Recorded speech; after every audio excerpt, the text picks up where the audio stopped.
Thanks for listening in with us today. I'm Erica Villarreal Ekwurzel, founder of CivicAIM, a philanthropy advisory practice working with individuals, families, and teams within organizations to strengthen their governance, grant-making, and impact. I'm glad to be here today for this episode of Redefining Philanthropy in Practice and Profession. I recently launched this new CivicAIM series that features leaders who are at the forefront of centering equity in philanthropy. My hope is that the Redefining Philanthropy series is a forum that sparks ideas, inspires action, and moves us all closer to a philanthropy that is truly equitable and representative. I'm honored to have our featured guest, Dien Yuen, for joining me in conversation today. It's great to see you, Dien. Great, thank you, Erica. Yes, thank you for being my guest in this video series, Redefining Philanthropy in Profession and Practice. You are someone that I truly admire, both as a colleague and as a professor. For our audience, I'll share that I recently participated in the Chartered Advisors in Philanthropy, or CAP program, through the American College of Financial Services. And I'm proud to say that I'm a CAP Impact Scholar and was part of a cohort of over 100 BIPOC professionals who have earned or are in the process of earning their CAP designation. So in addition to being a professor of the CAP program, Dien was most recently named Executive Director of the Center for Philanthropy and Social Impact, and also is the Program Director of the Purpose School, which I know that we'll dive into more. So aside from all of these impressive titles, what really inspires me about Dien is her grasp of finance and strategy as a vehicle for advancing philanthropic giving, and her leadership in advancing accessibility to diverse communities and practitioners who have been historically not involved in finance. Dien has actively recruited and engaged BIPOC professionals to enroll in the CAP curriculum, and in recent years incorporated a group study model where CAP candidates can learn and network together. That actually, Dien, was one of my favorite aspects of the program, the building of our respective networks from across the nation. So let's get started, Dien. Can you share with us a little more about what the CAP program is and how you got involved in it, and what initially inspired you to lead the CAP Impact Cohort programming? Thank you for having me, Erica. I love talking about the CAP program, and also Purpose School and what we're doing at the center. So this is a great platform for us. The CAP, I actually took the CAP back in 2008, many years ago, and it was quite new, but I had just joined the planned giving kind of profession, and it gave me a lot of credibility when I found out about the CAP. So with those letters after my name, it actually helped me start my own consulting business. So I love the CAP just because it really helped my career and the relationships I have. So when I had the opportunity to come back and teach, the CAP, it was one of those, wow, of course I'm going to do it, right? But we have 2,500 CAPs now, which is amazing. We have for-profit, nonprofit, spans the whole spectrum of the social sector. And it's become the go-to kind of destination for philanthropy advisors. And so I'm very, very proud of that. But the CAP's amazing, right? We have such an amazing group of folks. What was interesting was back in a year or two ago, when the whole George Floyd incident and all that happened, we decided to take a look at the CAP program and realized at that time 2,300 CAPs, and barely 100 of them were advisors of color. And we knew that had to change, especially with a Black president. George Nichols was our first Black president in our 90-year history at the American College. So George and I were talking about, well, what are we going to do about this, right? So our goal, having been in wealth management and knowing about pipelines and in fundraising, was like, what's my goal? What do I want to do? And so we decided, could we double that number? Could we bring in 100 advisors of color in 1 year? We gave ourselves 12 months. We did it in 7, Erica. It was so amazing. We had 102 advisors enrolled in the CAP program in 7 months. And since then, it's been amazing. We put study groups together, and you were in one of our study groups. We are starting our 6th study group this September. And Erica, just to let you know, just the demand, we have not even started recruiting. That September cohort is already filled. We have 35 folks already. So it's just incredible.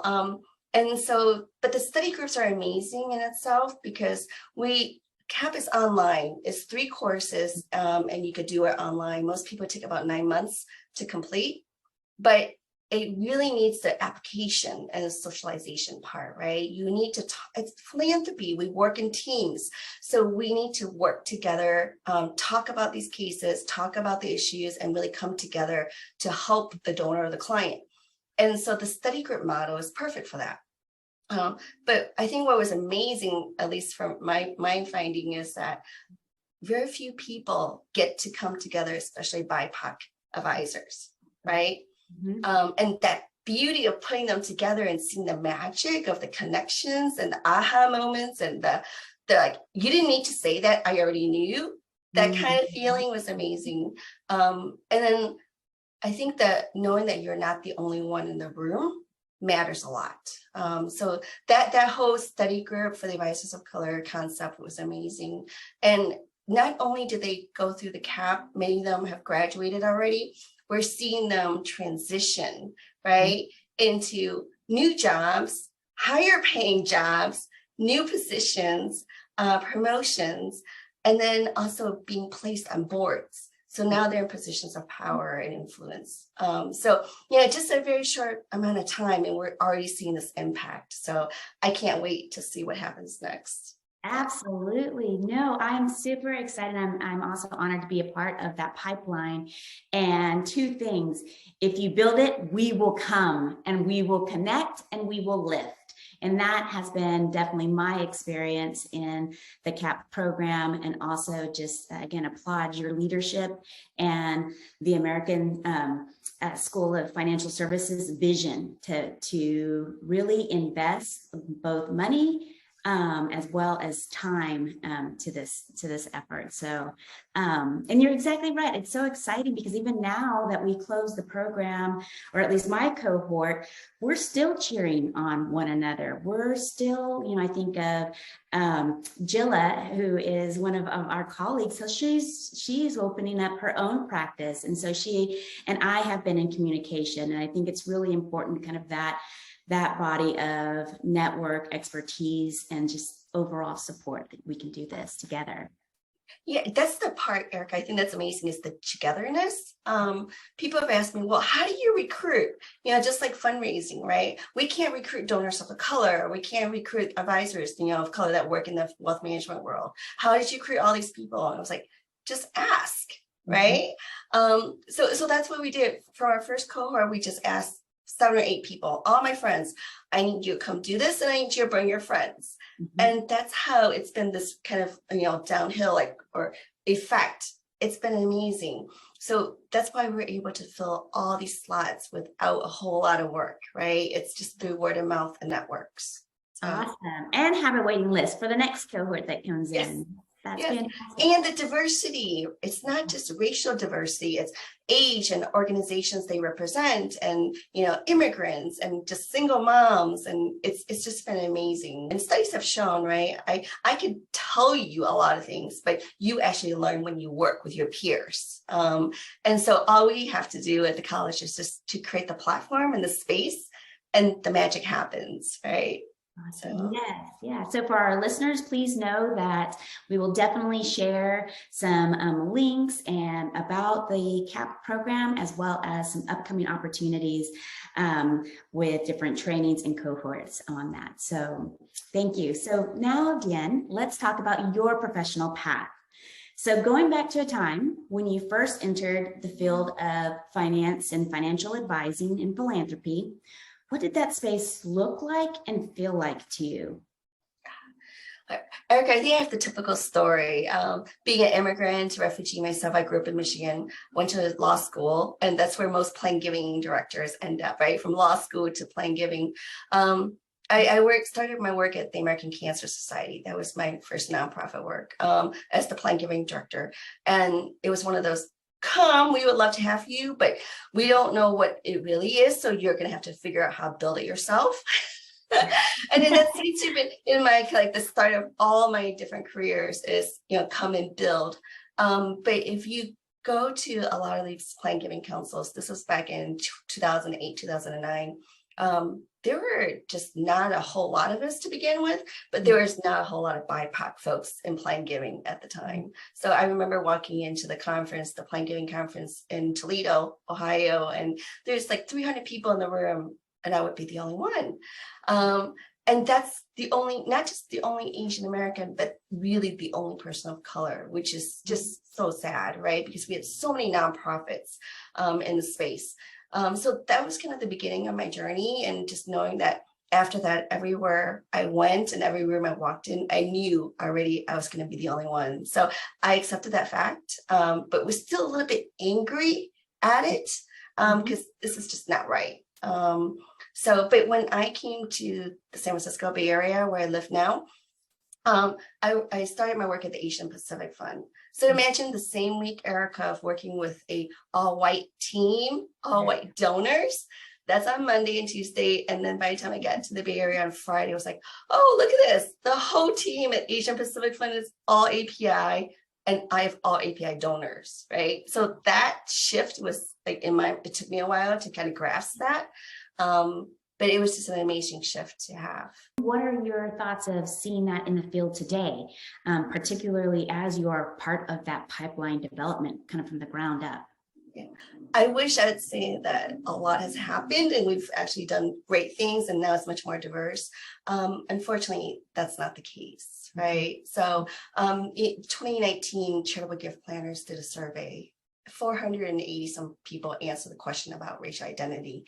And imagine a ballroom of 480 people and only 8 of them are Black or African Americans. 8 are Latino, right? And Hispanic. And so it's just a little bit shameful. So 32 out of 480 something are people of color. Now that's today.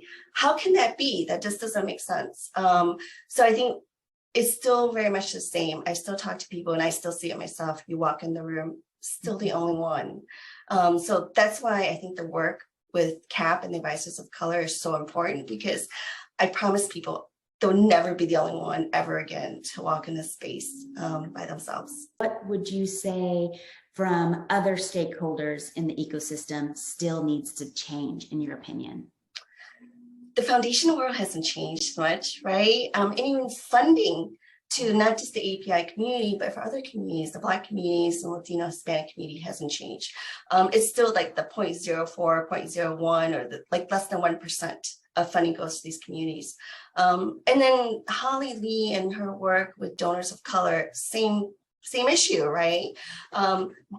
Donors of color are everywhere, but they're not networked into the mainstream kind of donor organizations and donor communities. So you don't see a whole lot of donors of color as well. So there's still, to me, so much work that needs to be done. And I think the last 2 years we've made some gradual increases, but we still need to keep that momentum up to get to where we need to be. Yeah. No, thank you. And thank you for mentioning the Donors of Color Network and their reports, which we will also share with the subscribers, so that we can, again, begin to not only kind of inform and educate ourselves, but also socialize, so that these, these trends are beyond trends. They truly are, immersed in this work and field building. Yeah. And Erica, you asked me about the finance piece too. And I thought this might be really interesting for your audience. So I jumped from plan giving to working in an all Asian American organization, Community Foundation. And then I jumped from that to US Trust, which is the wealth management firm. Had really no interest in working in wealth management at all, but they were building a plan giving program. So US Trust also manages endowments and foundations, and they were building a plan giving group managing nonprofit, charitable trusts, right, gift annuities. And so that was fascinating for me to transition into something in that world. And again, the only one. There's not a whole lot of us in that space. There still is not a whole lot of us in the plan giving world working in these wealth management organizations or being philanthropy advisors in the wealth management sector. But it's beautiful because like Stephanie Buckley, Latina, is head of Wells Fargo Philanthropy. We've got Crystal Tompkins at BNY Mellon now. So we're beginning to see gradual changes. And now the key is to make sure not only do they stay in those positions, but also help build a pipeline, right, into those positions. Well, great. Well, I'm going to make a transition now from where your new role is as Executive Director of the Center of Philanthropy and Social Impact, which will be launching this August. So tell us a little bit more about the center. So I think Erica asking about that. I've never thought I would be an executive director of anything. That's the title I've always tried to avoid. So when this position opened up, it was one of those. I didn't like the title, but I love the platform, the concept, right, of a center. Chris Blunt, I do have to acknowledge Chris Blunt and his wife, Gretchen Nichols. They actually provided the funding for us to seed the center and also Purpose School. I'll talk a little bit more about. But the idea of the center is how can we build a shared space for advisors and for donors to really learn from each other, to kind of advance social change, but also to really deep dive into the concept of philanthropic advising, right? We've heard of philanthropy advisors. We know that there's such a thing as philanthropy advising, but it's really not yet, I would say, a career because it's so new. I would say it's been around for about 10 or 15 years. And people still can't figure out, well, what is a philanthropy advisor? Because it's so fragmented. We come from so many different places, right? And not many people know. Like the other day I had a question, how big is the philanthropic advising industry? It's like, that's a good question. We are working on that question, but it's a very interesting question because no one's really looked to try and do research and document the space. So the center is trying to do a lot of research on what philanthropy advising is, who's in it, and then also looking into the future of, well, what are the skill sets, right, that philanthropy advisors need, and then how are we going to train them, and then how do we make sure everyone is included in this process, and making sure it's a very diverse profession, because the work we do comes back to the community, right, and it should reflect the community. So that's, the research is one aspect of the center. The other is trying to develop tools that advisors can use to work with their clients, and then working along with donors as well through Purpose School, understanding what is that donors need so that we can come back, right, with that knowledge and the research and help the advisors be prepared to work with the donors. But lots of really interesting work, but building the shared space, right, for people to come and learn about philanthropic advising is our goal. Now talk about your role with the Purpose School, which supports individuals who are in the midst of transition. Tell us what you're starting to see emerge from this experience. Well, so Erica, when I started in the work here in the Bay Area, it was during the .com days, right? And this is when we had a lot of Asian Americans and South Asians who were CEOs and taking companies public. And at my work at the Asian Pacific Fund, we were going to try and support these individuals, right, who can make large gifts in the US, but as well as back to their homeland, right, wherever they're from, whether it's China, Taiwan, or India at the time.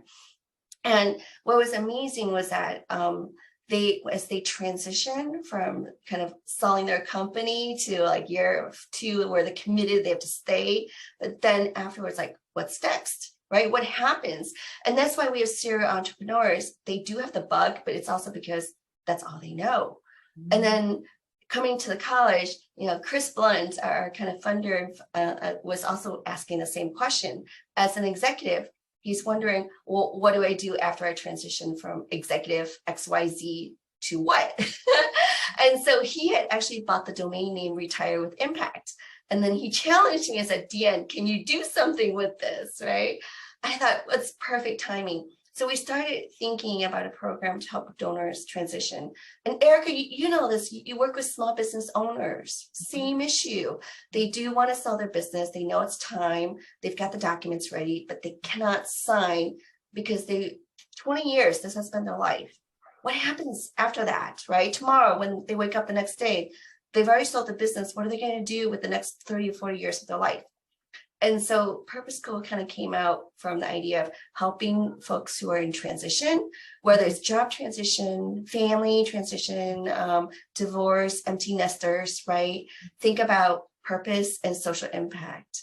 Because now we live to 100 and something, right? You cannot retire at 60s anymore. And what are you going to do? 40 years of your life. We all have networks, right? Connections. Oh my gosh, the talent that all of us have. Why would we want to just waste that? Why not think about our future, like the purpose, and then what more good we can do, right? So that's how Purpose School came about. And this idea of helping anyone in transition think about what more they can do, what networks they need, kind of the resilience, and then looking at it not just from philanthropy or charitable giving perspective, but more of this lifelong journey and how can I make it easy, right, for all that I can give, whether it's connections, who you support in business, what business you would like to be part of, family and friends, and then also just spirituality and mindfulness, right, the religious piece that comes back to the purpose. So basically doing what you've been doing, but integrating a much more intentional and meaningful approach to social impact.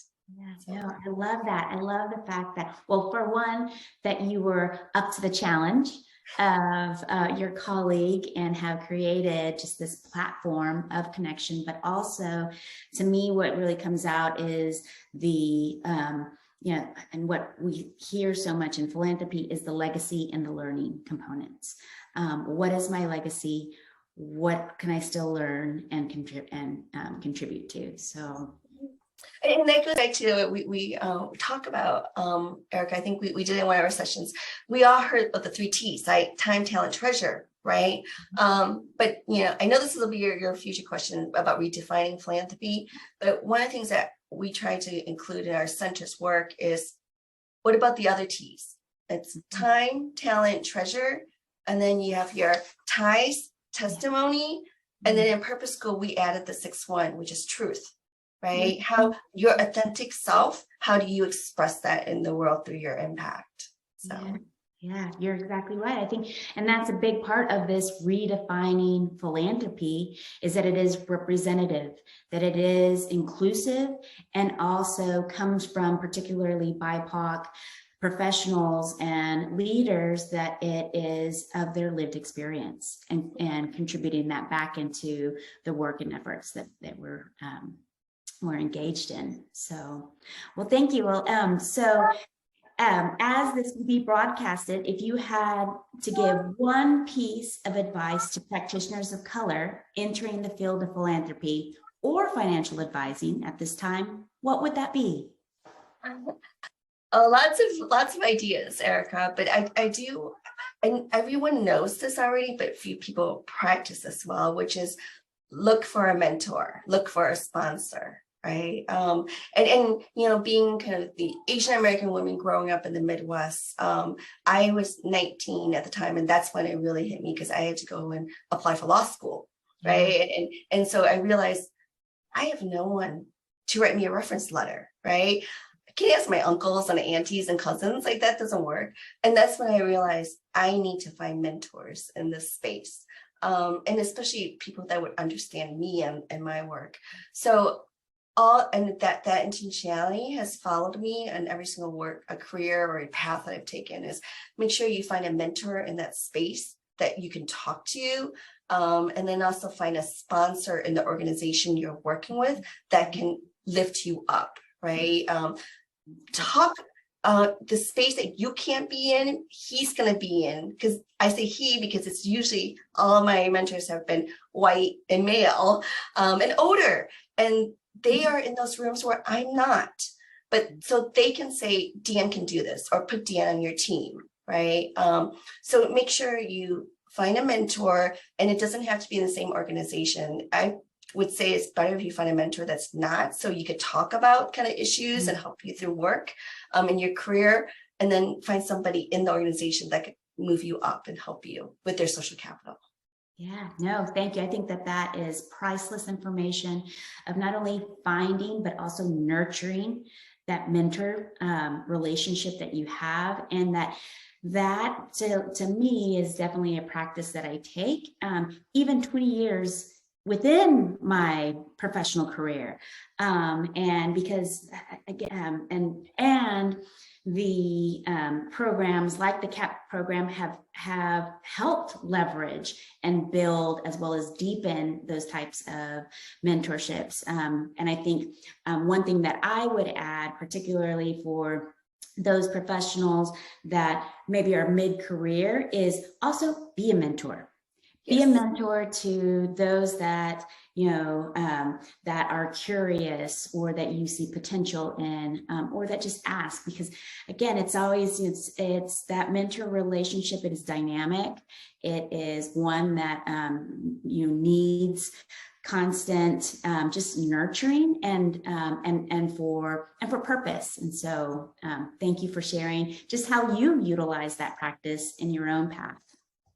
But Erica, I also want to say that the power we hold is incredible, whether you are a mentor or a sponsor, right? Now I'm getting to this age where I am mentoring young others, and I have to be so mindful. And I caught myself one time when I was talking to someone who was getting into the philanthropic advising world. I realized how much power I have in opening doors, making those introductions, but also being very mindful of the advice I'm going to give, because this can make or break their career. It might take them down the wrong path, right? So I think just, whether you're a mentor, mentee, or a sponsoree or sponsor, just be very mindful of the power that you hold in the position you are. No, thank you for that key consideration. You're exactly right. So we will go ahead and round up on the last question. And as you shared, you knew we were going to be asking about redefining philanthropy. And what does that mean to you, and why is it critical at this time, Dien? And you alluded to this earlier, Erica. In our space, and especially trained as an attorney, we know we have so much knowledge about tools, right? And since I teach the charitable giving tools now, I'm really deep into this. But it's very unfortunate if you don't know the tools, you can't use it. And I see this in all of our communities, right? Especially like our BIPOC communities. Many of our donors and our advisors have not been exposed to a lot of these charitable planning tools, and even estate planning, right? I believe like 70% of Black American households do not have an estate plan. If we're not exposed to these tools, we can't use it. If we can't use it, we can't pass on wealth, right? So to me, when we talk about redefining philanthropy, I want to make it a little bit broader and say, it's about knowledge and access to education, particularly wealth, like generating and passing on the tools, right?